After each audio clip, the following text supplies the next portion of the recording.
অসমৰ জনজাতীয় লোকসকলক সংৰক্ষণ কৰা, অসমৰ কৃষ্টি সংস্কৃতিক ৰক্ষা কৰা আমাৰ দায়িত্ব। Because this is our state, this is our motherland, we are getting it through generation.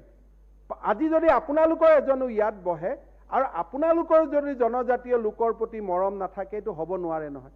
গতিকে কাৰ্বি আলঙত যদি কোনো দাস কলিতা বৰ্মনে কেতিয়াও মাটি দখল কৰিব নাযায়, গগৈ চুটিয়াই, তে আমি ৰহমান ইছলাম সকলো যাব নালাগে। আৰু যি তেওঁলোক নিজেও নাযায়, কোনোবাই লৈ যায়, আমি বুজাব লাগে যে চা হাফলং, ডিফু, বিটিয়াৰ এইখিনি এটা 6 শিডিউল ট্ৰাইবেল সাব প্লেন, তাত নাযাব ভাই, বেলেগ জেগাত যাওকচোন।